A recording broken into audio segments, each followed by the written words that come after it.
तो दोस्तों ये 3 स्टेट्स है जिनके बारे में आपको पढ़ना है। अब सबसे पहली बात आती है सॉलिड से लिक्विड में। सॉलिड से लिक्विड में होता क्या है, उस प्रोसेस को क्या कहते हैं, वो होता कैसे। तो सबसे पहले तो बात उस प्रोसेस को कहते क्या है। उस प्रोसेस को कहते हैं फ्यूजन। फ्यूजन आपके बुक में दिया हुआ है, वैसे कहेंगे मेल्टिंग। फ्यूजन आपकी बुक में दिया हुआ है इसलिए आप पेपर में फ्यूजन ही लिखेंगे। तो उस प्रोसेस को हम कहेंगे फ्यूजन। फ्यूजन का मतलब क्या होता है, सपोज आपने किसी सॉलिड को हीट किया, जैसे आपका मोमबत्ती का वैक्स है, वैक्स को हीट करे तो वो मेल्ट हो जाता है, वो फ्यूज हो गया, यानी कि फ्यूजन हो गया।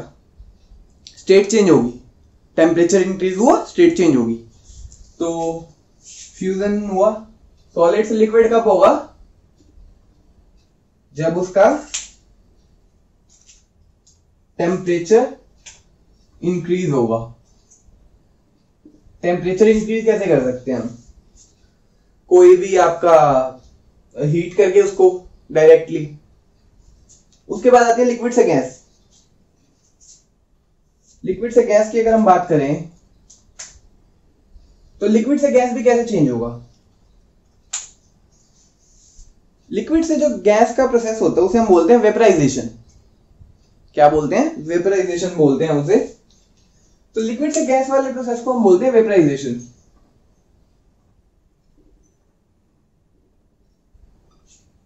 यह भी तब होगा जब टेम्परेचर इंक्रीज होगा,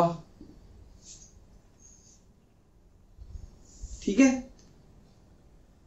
तो अब बात आती है सिंपली गैस से वापस सॉलिड पे आने की। गैस से सॉलिड पे कब आ सकते हैं, गैस पे हम सॉलिड पे आते हैं जब हमारा टेम्परेचर डिक्रीज होता है। टेम्परेचर जो है हमारा डिक्रीज होगा, टेम्परेचर हमारा डिक्रीज होगा तो हम गैस से सॉलिड पे आ जाएंगे। तो इस प्रोसेस को हम कहते हैं डिपोजिशन। डिपोजिशन होता है गैस से डायरेक्टली सॉलिड में आना, उस प्रोसेस को बोला जाता है डिपोजिशन। अब बात करते हैं इनकी काइनेटिक एनर्जी के बारे में। इनकी काइनेटिक एनर्जी कैसी होगी, सॉलिड से लिक्विड में काइनेटिक एनर्जी इंक्रीज होगी पार्टिकल्स की, लिक्विड से गैस में काइनेटिक एनर्जी इंक्रीज होगी, और गैस से सॉलिड में काइनेटिक एनर्जी डिक्रीज होगी। इसको मैं लिख देता हूं, गैस से सॉलिड को क्या कहते हैं हम, डिपोजिशन। तो ये तो हो गए डायरेक्ट प्रोसेस। अब बात करते हैं इनके उल्टे प्रोसेसेस। उल्टे प्रोसेसेस मतलब जब हमने एरो इधर से हटा के, सपोज मैंने सारे एरो उल्टे कर दिए,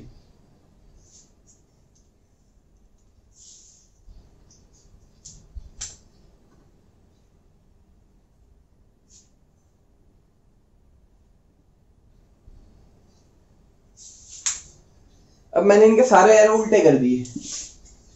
तो अब हम आगे चलते हैं। तो सबसे पहले बात आती है हमारी सॉलिड से डायरेक्ट गैस। सॉलिड से अगर हम डायरेक्ट गैस में जाएंगे तो क्या होगा, सबसे पहले तो ऑब्वियसली आपकी जो है काइनेटिक एनर्जी पार्टिकल्स की इंक्रीज होगी, यानी कि टेम्परेचर भी इंक्रीज होगा। टेम्परेचर इंक्रीज होगा और काइनेटिक एनर्जी पार्टिकल्स की इंक्रीज होगी। तो इसे हम कहेंगे क्या, इसे हम कहते हैं सब्लिमेशन।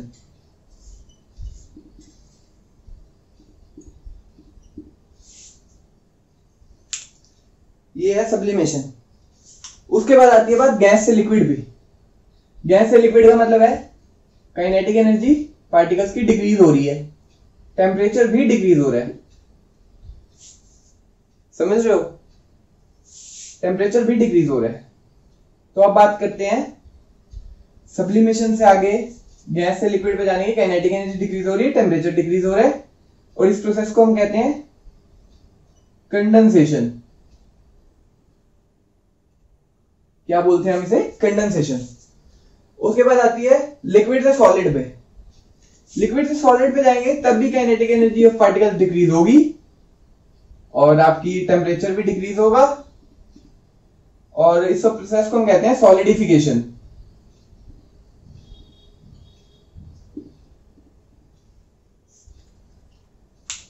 तो ये थे आपके डायरेक्ट प्रोसेसेस।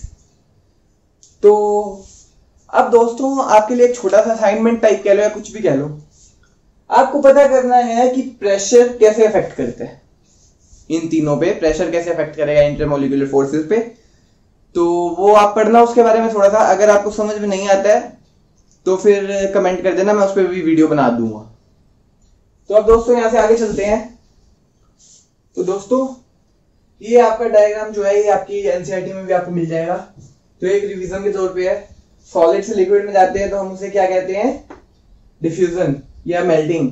उसमें काइनेटिक एनर्जी इंक्रीज होती है, टेम्परेचर इंक्रीज होता है। लिक्विड से गैस फॉर्म में जाते हैं तो उसे हम बोलते हैं वेपराइजेशन, टेम्परेचर इंक्रीज होती है, काइनेटिक एनर्जी इंक्रीज होता है। गैस से वापस सॉलिड में आते हैं तो उसे हम बोलते हैं डेपोजिशन, टेम्परेचर डिक्रीज होता है, काइनेटिक एनर्जी डिक्रीज होती है। अगर हम गैस से लिक्विड में जाते हैं तो उसे हम बोलते हैं कंडेंसेशन, टेम्परेचर डिक्रीज होता है, काइनेटिक एनर्जी डिक्रीज होती है। लिक्विड से सॉलिड में आते हैं तो उसे हम बोलते हैं सॉलिडिफिकेशन, टेम्परेचर डिक्रीज होता है और काइनेटिक एनर्जी भी डिक्रीज होती है। और सॉलिड से जब हम डायरेक्टली गैस में जाते हैं तो उसे हम बोलते हैं सब्लिमेशन, टेम्परेचर उसमें इंक्रीज होता है और काइनेटिक एनर्जी भी इंक्रीज होती है। तो ये था दोस्तों स्टेट्स ऑफ मैटर के बारे में, how do matter change their states, और पढ़ लेना प्रेशर के बारे में कि प्रेशर कैसे इफेक्ट करता है। तो दोस्तों आज की वीडियो के लिए बस इतना ही। अगर वीडियो अच्छी लगी तो वीडियो को लाइक करना और चैनल को सब्सक्राइब करना मत भूलिएगा। मिलते हैं नेक्स्ट वीडियो में।